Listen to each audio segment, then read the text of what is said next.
आपण पाहताय महाधुरळा. नमस्कार. महाधुरळा युट्यूब चॅनल मध्ये मी गुरु बाळमाळे आपल्या सर्वांचं मनापासून स्वागत करतोय. महाराष्ट्रात आता अधिवेशन संपल्यानंतर हळूहळू इतर काही राजकीय हालचालींना आता वेग येत आहे. या पक्षातून त्या पक्षात उड्या मारणाऱ्यांची संख्या आता हळूहळू वाढेल, कारण कोणत्याही क्षणी म्हणजे 5-6 महिन्यानंतर जिल्हा परिषद महापालिका निवडणुका होणार आहेत. तत्पूर्वी आपल्या पक्षात काहींना घेण्यासाठी आणि काहींना काढण्यासाठी पण प्रयत्न सुरू होतील. त्यामुळे आता सगळ्याच पक्षात म्हणजे ज्या पद्धतीनं महाविकास आघाडीला विधानसभा निवडणुकीत मोठा फटका बसला, अजूनही हे तिन्ही पक्ष यातनं सावरलेले नाहीत. रोज एक आरोप आणि मुळात निवडणुकीत मोठा पराभव यामुळे महाविकास आघाडीची एकूण अवस्था फारच बिकट झाली आहे. आता काँग्रेसला ही चिंता लागलेली आहे की आगामी महापालिका जिल्हा परिषद निवडणुकीत सामोरे कसं जायचं, कारण बरेच ताकदीचे जे नेते होते त्या सगळ्यांनी आता काँग्रेसला रामराम केलाय. बहुसंख्य नेते भाजप किंवा इतर पक्षात गेलेले आहेत, अजूनही काही रस्त्यावर आहेत, जाणार आहेत. यामुळे आता काँग्रेसला मजबूत करण्यासाठी पुन्हा एकदा नव्यानं हालचाली सुरू झालेल्या आहेत. काँग्रेसला आता नवीन प्रदेशाध्यक्ष हर्षवर्धन सपकाळ यांच्या रूपानं मिळालेलं आहे. एक कार्यकर्ता प्रदेशाध्यक्ष झालेला आहे. मुळात हे पद एखाद्या बड्या नेत्याकडे देण्यासंदर्भात चर्चा होती, पण शिक्षण संस्था असू दे, सहकारी संस्था असू दे किंवा अन्य काही संस्थांचे जे नेते आहेत त्यांच्याकडे हे पद न देता, कारण ते कोणत्याही क्षणी मॅनेज होतील, त्यांच्या संस्था अडचणीत येतील म्हणून ते शांत राहतील असं गृहीत धरून काँग्रेसनं हर्षवर्धन सपकाळ यांच्यासारख्या कार्यकर्त्याला ही संधी दिलेली आहे. त्यामुळे आता हर्षवर्धन सपकाळ यांनी काँग्रेसमध्ये नवसंजीवनी निर्माण करण्यासाठी प्रयत्न सुरू केलेत. काही बदल त्यांनी करायचा निर्णय घेतलाय. यामुळे येत्या काही दिवसात काँग्रेसमध्ये मोठे फेरबदल होणार हे नक्की आहे. अनेक शहराध्यक्ष बदलणार, जिल्हाध्यक्ष बदलणार, राज्यस्तरीय पदाधिकारी बदलणार. या बदललेल्या ठिकाणी जे नवीन पदाधिकारी येतील ते सक्षम असतील, लोकांच्या समवेत काम करणारे असतील, सोबत घेऊन काम करणारे असतील अशी एक अपेक्षा काँग्रेस नेत्यांची आहे. आणि या पदाधिकाऱ्यांच्या बदलासाठी प्रत्येक जिल्ह्यासाठी आणि मोठ्या शहरासाठी एक पक्ष निरीक्षक नेमलेला आहे. या निरीक्षकांना 15 दिवस त्या जिल्ह्यात जाऊन, शहरात जाऊन अभ्यास करून अहवाल द्यायला सांगितलेला आहे. त्यामुळे यांचा अहवाल आल्यानंतर आता काँग्रेसमध्ये मोठे फेरबदल होणार आहेत. मुळात काँग्रेसला लोकसभा निवडणूक चांगलं यश मिळालं, 13 जागा आल्या, देशात 99 पर्यंत मजल मारली गेली. पण त्यानंतर विधानसभा निवडणुकीत ठाकरे गटाला 20, काँग्रेसला केवळ 16 जागा आल्या आणि पवार गटाला 10 जागा मिळाल्या. 42 वरून थेट 16 जागा काँग्रेसला मिळाल्या. मोठी एकूणच मोठा दणका काँग्रेसला विधानसभा निवडणुकीत बसला.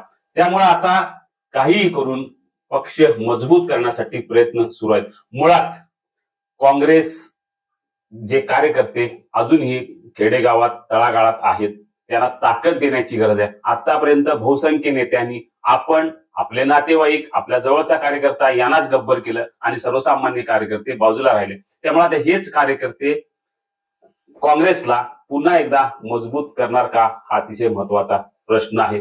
कारण देशातल्या अनेक राज्यात एकही खासदार नाही, एकही आमदार नाही, अशी अनेक राज्य आहेत जी काँग्रेसची अवस्था आहे. दिल्ली सारख्या मोठ्या राज्यात एकही आमदार या पक्षाचा नाही. आंध्र प्रदेश असू दे, पश्चिम बंगाल असू दे किंवा अनेक राज्य अशी आहेत की तिथे काँग्रेसची अवस्था बिकट आहे. महाराष्ट्रात एकेकाळी काँग्रेसचा बालेकिल्ला होता, प्रत्येक जिल्हा हा बालेकिल्ला होता. पण आता हा सगळे बालेकिल्ले ढासळलेले आहेत. बालेकिल्ल्याचे सरदार जहाज बुडते म्हटल्यानंतर इतर पक्षात गेलेले आहेत. म्हणजे अगदी माजी मुख्यमंत्र्यापासून ते अगदी काही आमदार खासदारांच्या पर्यंत सगळ्यांनी काँग्रेसला रामराम केला. अशा अतिशय कठीण परिस्थितीत आता काँग्रेसला आगामी महापालिका आणि जिल्हा परिषदेला सामोरे जायचं आहे. एकीकडे महायुतीची अफाट ताकद आणि दुसरीकडे काँग्रेसची नगण्य झालेली ताकद, अशी ही लढत आहे. काँग्रेस सोबत शिवसेना, ठाकरे गट आणि राष्ट्रवादी शरद पवारांचा गट आहे. पण हे दोन्ही गट ही यांची ताकद फाटाफुटीमुळे अतिशय कमी झालेली आहे. जे दोन सोबत जे आहेत त्यांची ताकद कमी आहे, मुळात काँग्रेसची ताकद कमी आहे. त्यामुळे 3 दुबळे गट आता प्रचंड एकतर्फी सत्ता ज्यांच्या हातात आहे त्या महायुतीच्या विरोधात लढणार आहेत. स्थानिक स्वराज्य संस्था निवडणुका कोणत्याही क्षणी होतील, 5-6 महिने होण्याची शक्यता नाही, पावसाळ्यानंतरच होणार.